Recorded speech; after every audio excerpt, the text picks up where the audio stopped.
called American Flag Blue. I said, that's the color I want.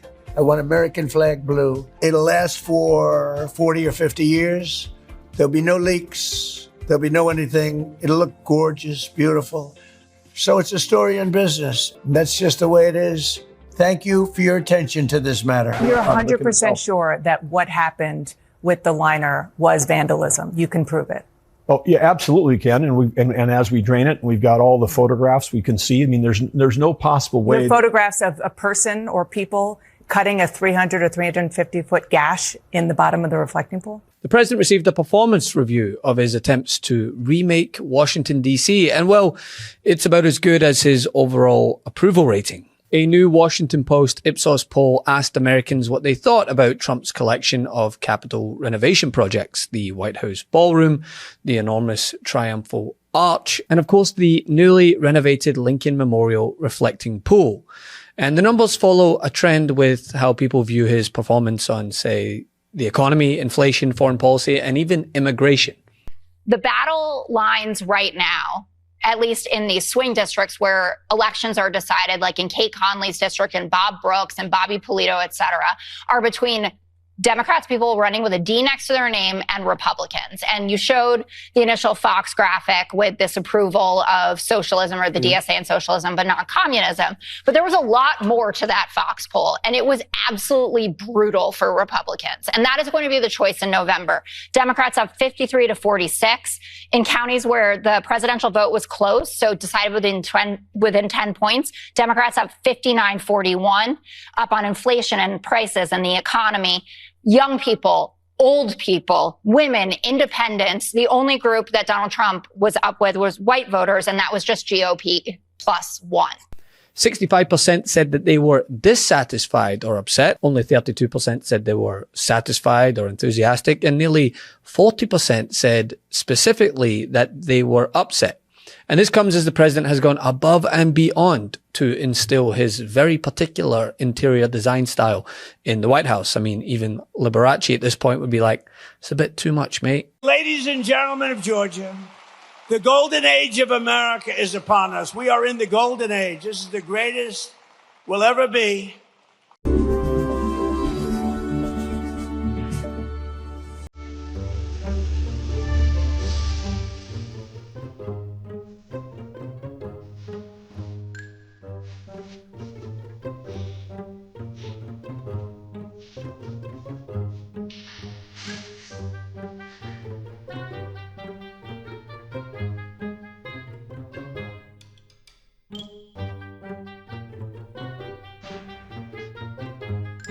And of course, his renovation to the reflecting pool, the never-ending saga.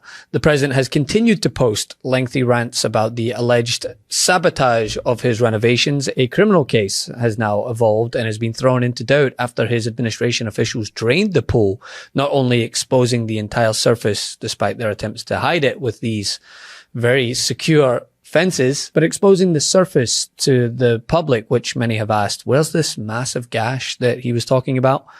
But in doing so, they also tainted evidence that would be used in court. Dana, I'm not sure why you and others in the media think that you want to keep trying to question whether or not this is an industrial liner. Every farmer and rancher in America that's had their pickup liner lined by this sprayed on liner knows that you literally, it would never just like peel off or fall off. No one was reporting about, the pro-Hamas graffiti on the. Mr. Secretary, you and I talked about this last month. Yeah, and we're still talking about it. Well, because it was July 4th and the reflecting pool was closed. It was closed because it's surrounded by fireworks. It's closed every year on the 4th of July. But it was closed prior to that in order to fix the reflecting pool. But it was closed because the largest fireworks display in the country we talked about was set up, and it lines either side of the reflecting pool.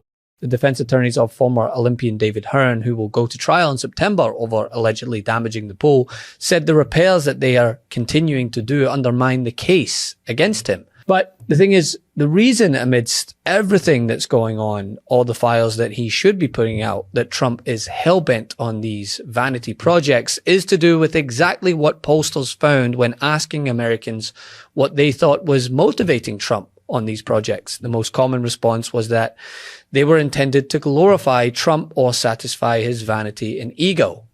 Others said that he was trying to leave his personal mark on the city or financially benefit himself, his family, or his associates. Pretty fitting, if you ask me.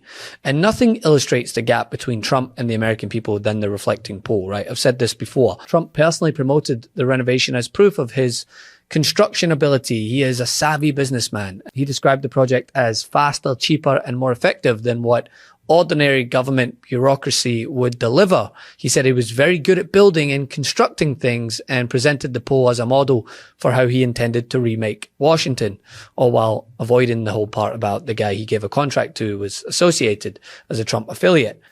But then the new coating started to peel. Bright green algae appeared. The pool had to be drained again and again. The cost climbed up from Trump's original estimate of roughly $2 million to around nearly $15 million. Freaking parallel universe that I just wake up in. You're telling me, even if it proves to be true, that damaging a lining in the reflecting pool is something that Puro wants to prosecute to the full extent of the law, if it's proven true, and yet they're releasing people who pled guilty to assaulting a police officer? But politically, the sequence is almost too perfect an analogy, right? Trump's renovation visibly deteriorates. He immediately announces that outsiders sabotaged it. The government prosecutes someone. Then the same government lawyers cannot clearly establish whether the key physical evidence has even been preserved. All at the same time that Americans are expressing deep dissatisfaction with the president over real life issues that he wants all of these projects to help distract from. The economy, inflation, the Iran war. I mean, take Fox News' latest national poll that found Trump's approval near a record low. Fox polling shows voters want major changes on top issues. Good morning, Lauren. What changes? Good morning. Well, 4 in 10 want revolutionary change. That shows voters are unhappy and could register their discontent at the polls in November. Voters telling Fox that Democrats would do a better job on 7 of 9 major issues. Pull it up and we'll go from the bottom up. Voters favored Democrats by 22 points on income inequality. Dems are up 21 points on healthcare. They're up 10 on inflation. They're also leading on the economy, foreign policy, government spending, even immigration. Republicans lead on crime and on national security. Both parties say they are motivated to vote, but 68% of Democrats say they are extremely motivated versus 57% for Republicans. Well, looks pretty bad, doesn't it? And that is excellent or good, 24%, only fair or poor, 76%. And that has got to have Republicans, Senate and House, concerned. Oh, absolutely, Brett. And the truth is there's not much good news for Republicans in this whole poll we did. You know, underwater on the economy, as you showed, underwater on affordability.